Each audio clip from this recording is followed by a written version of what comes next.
Kehadiran Presiden Joko Widodo dalam acara Rakernas Partai Amanat Nasional memperlihatkan kembali keharmonisan hubungan dengan kubu Koalisi Merah Putih. Namun Ketua Umum PAN Zulkifli Hasan menepis isu PAN akan masuk dalam Kabinet Kerja Jokowi JK. Seiring dengan menguatnya wacana perombakan kabinet, Presiden Joko Widodo terlihat membangun hubungan harmonis dengan kubu Koalisi Merah Putih. Hal ini nampak saat Presiden Joko Widodo hadir dalam acara Rakernas pertama Partai Amanat Nasional yang digelar di Jakarta Rabu kemarin. Beberapa pimpinan partai dari Koalisi Merah Putih nampak hadir, di antaranya Ketua Umum Partai Gerindra Prabowo Subianto, Abu Rizal Bakri, Anies Mata, dan sejumlah ketua umum partai politik yang tergabung dalam KMP. Ketua Umum PDIP Megawati Soekarno Putri juga hadir dalam acara ini. Ketua Umum Partai Amanat Nasional Zulkifli Hasan menepis isu PAN akan bergabung dengan Kabinet Kerja Jokowi JK. PAN akan keluar atau akan tetap di KMP, Pak? Di luar itu juga sama terhormatnya. Okay. Nah, ya. Di luar pemerintahan sama terhormatnya. Ya. Nah, itu udah jelas ya. Jelas. Sementara itu pengamat politik Yunarto Wijaya memberikan analisa yang berbeda. Saya pikir PAN tidak serta-merta berani mengambil sikap di tengah tanda kutip mengumpulkan banyak pihak ketika hubungan KMP dengan KIH masih sangat keras. Tapi kita tahu juga kan komunikasi KMP dengan KIH sekarang juga sudah lebih baik. Bahkan ada spekulasi yang mengatakan andai kata terjadi reshuffle misalnya KMP mungkin bisa menjadi salah satu pihak yang akan menyodorkan dirinya begitu untuk masuk dalam kekuasaan.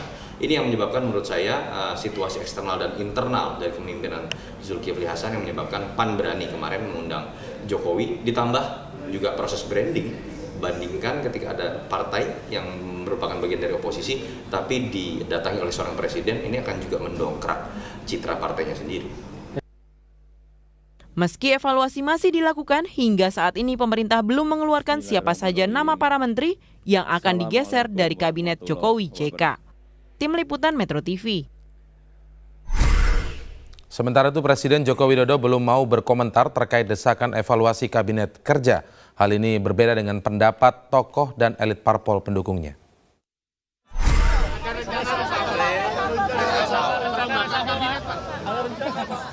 Ya nanti dilihat.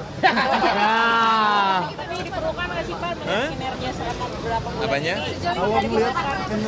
Saya kan sudah sampaikan bolak-balik, setiap pekerjaan, setiap yang kerja, semua menteri itu kita lihat harian, mingguan, bulanan. Kita lihat.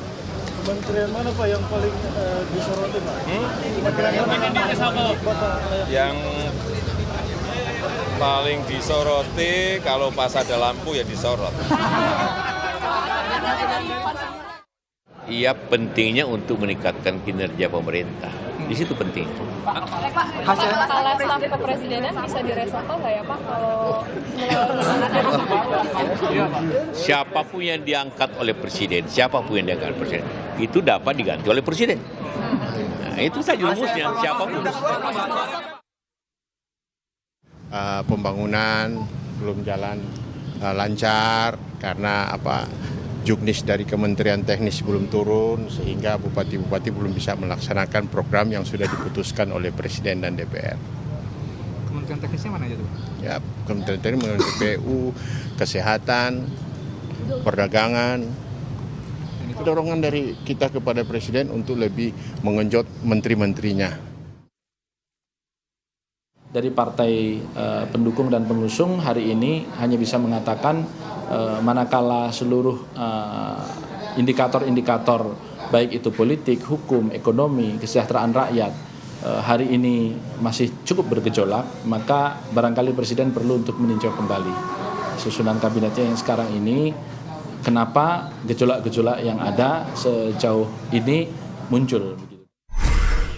Sementara itu pada Rabu sore 33 dari 34 Ketua DPD PDI Perjuangan mendatangi Istana Kepresidenan guna menyampaikan sejumlah masukan kepada Presiden. Dalam pertemuan tersebut dibahas juga mengenai kinerja sejumlah kementerian yang berhubungan langsung dengan percepatan pembangunan daerah. Usai pertemuan yang berlangsung tertutup selama kurang lebih 2 jam, Bendahara Umum DPP PDIP Oli Dondo Kambe mengungkapkan sejumlah pembahasan yang dibicarakan dalam pertemuan dengan Presiden.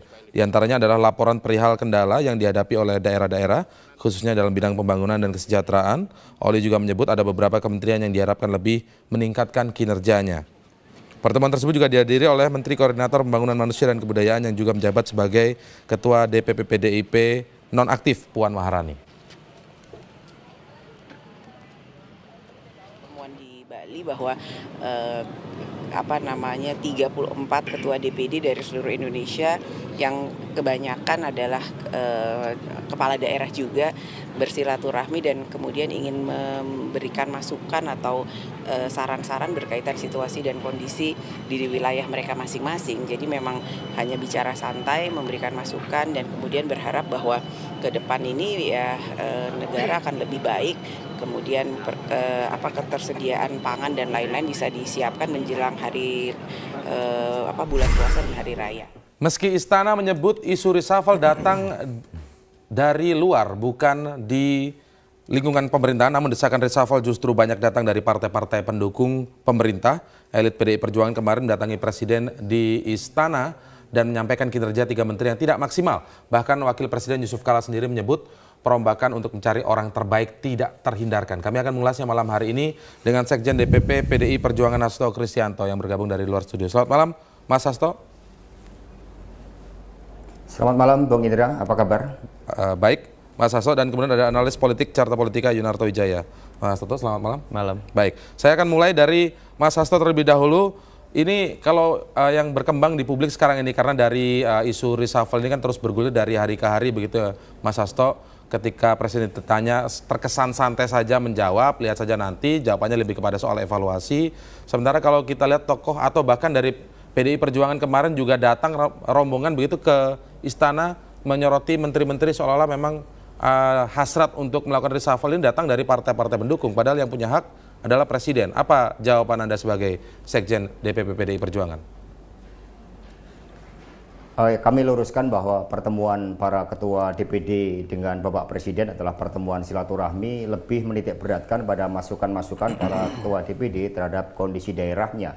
Dan juga sikap politik hasil kongres keempat partai di mana PDI Perjuangan dengan tegas menyatakan posisi politiknya sebagai partai pengusung pemerintahan, sehingga kami pun akan berjibaku ketika pemerintahan ini dari aspek survei misalnya tingkat kepuasannya menurun. Kami melihat persoalan reshuffle bukan sekedar persoalan bongkar pasang kabinet, harus dicari akar persoalannya. Tapi jauh lebih penting dari itu, bagaimana komitmen dari Bapak Presiden Jokowi di dalam menciptakan pemerintahan yang efektif, mengingat harapan rakyat begitu besar, sehingga ketika ada ketidakpuasan misalnya di aspek ekonomi, tentu saja harus dilakukan evaluasi.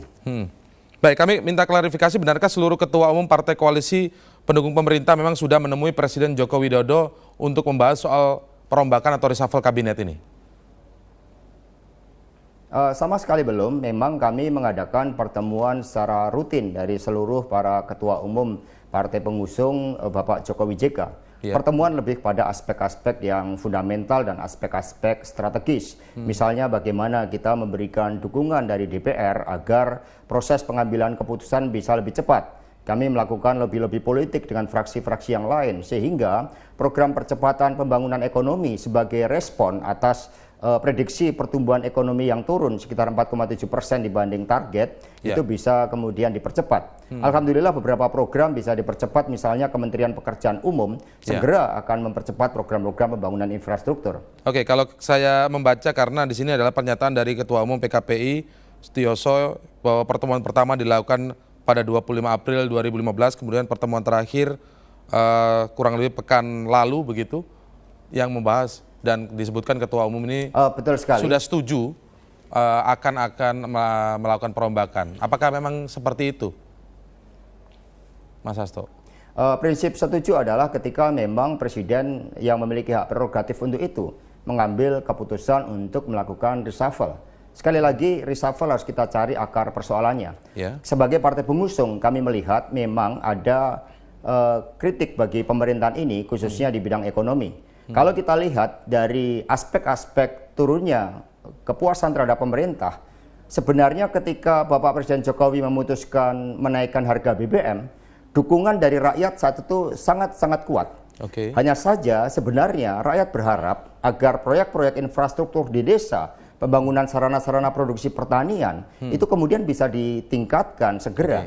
Tetapi kita melihat misalnya yang muncul di dalam APBNP, justru program untuk penyertaan modal negara melalui BUMN sebesar 48 triliun.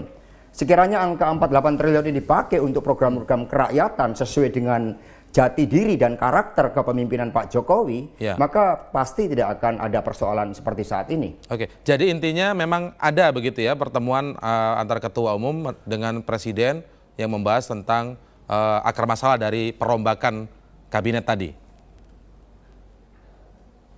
Pertemuan dengan Presiden yang secara khusus membahas perombakan kabinet sama sekali belum dijalankan. Baik.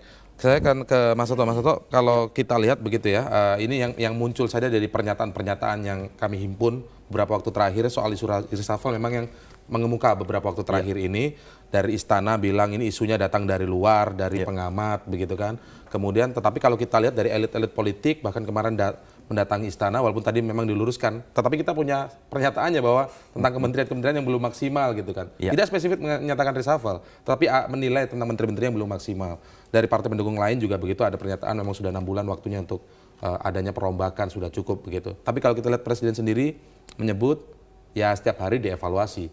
Konteksnya evaluasi. Sebenarnya sejauh mana sih peran dari partai pendukung ini punya wewenang atau peran untuk mengusulkan reshuffle? Apakah yang terjadi sekarang ini sudah melanggar garis-garis wewenang hak prerogatif ataukah ini masih dalam konteks wajar? Iya, pertama yang harus ditegaskan prinsipnya adalah reshuffle adalah hak yang dimiliki oleh Presiden dalam bekerja, bukan berpolitik. Harus dipisahkan bagaimana reshuffle ini harus dilihat dalam kapasitas beliau sebagai Presiden. Bukan Jokowi dalam konteks memiliki kekuatan koalisi dengan partai pendukung. Kalau pertanyaannya berkaitan dengan partai-partai tadi. Bahwa kemudian ada unsur koalisi yang tidak bisa kita tolak dalam sistem presidensial yang masih anomali, itu adalah hal yang lain. Saya ingin sederhanakan dengan bahasa yang sangat awam, misalnya kita sebetulnya hanya satu faktor dalam proses pembentukan kabinet dan reshuffle kabinet. Apa yang disebut dengan kompetensi. Tapi kompetensi ini dalam secara praktis ternyata kemudian harus diimbangi oleh dua variabel lain. Saya sebut dengan 3C. Pertama kompetensi, yang kedua faktor coalition, suka tidak sistem multipartai dan segala macam. Yang ketiga faktor chemistry. Nah, bagaimana kemudian melakukan perimbangan ketiga variabel ini dalam konteks melakukan reshuffle? Kalau kemudian ada dua variabel yang sifatnya subjektif, chemistry dan juga coalition. Coalition, ketika faktor coalition terlalu kuat, ini menunjukkan Presiden tersandera. Ketika faktor chemistry yang dijadikan alasan utama Presiden, saya tidak suka dengan chemistry orang ini dan kemudian saya ganti, ini variabel dari kepemimpinan yang cenderung otoriter. Nah, satu-satunya variabel objektif adalah variabel kompetensi tadi. Bagaimana dia menjadi suprastruktur dari dua bagian infrastruktur yang lain. Caranya seperti apa? Nah, ini yang selalu jadi pertanyaan. Setiap isu reshuffle itu terlebih dahulu diramaikan oleh pengamat, oleh orang-orang partai, orang-orang luar yang bahkan tidak pernah tahu indikator kerja apa sih yang dibebankan menjadi target dari kementerian-kementerian. Dulu Pak SBY misalnya memiliki UKP 4, tetapi kemudian yang berhak menilai evaluasi atau mengevaluasi kinerja kementerian didasarkan pada visi misi dari Presiden Wakil Presiden. Tapi sayangnya itu selalu ada di dalam ruang tertutup sehingga publik ketika kemudian mendengar terjadinya reshuffle itu selalu berada pada situasi yang pro dan kontra. Ada yang mengatakan, oh ini mainan politik. Ada yang mengatakan memang pantas. Saya pikir yang paling penting adalah bagaimana ada sebuah tradisi baru, transparansi dalam membuat target-target ini kemudian dilihat oleh publik, sehingga kapanpun reshuffle dilakukan 3 bulan kah, 6 bulan kah, 1 tahun kah, tidak kemudian menimbulkan keguncangan politik karena argumentasi yang kuat yang itu bisa ditonton oleh semua orang. Oke, baik, terkait dengan kompetensi tadi, tetapi sebelumnya tadi Mas Hasto bilang juga bahwa reshuffle tidak boleh dipandang hanya sekedar merombak kabinet, tetapi mencari akar masalahnya begitu. Tapi yang muncul sekarang di publik ini, kita ingin meluruskan juga, terkesan bahwa reshuffle ini ditujukan untuk menarget menteri-menteri tertentu yang sepertinya tidak searah dalam konteks kebijakan politik antara partai pendukung dan juga di lingkaran istana itu sendiri. Kita akan minta klarifikasinya nanti, tetaplah bersama kami di Prime Time News.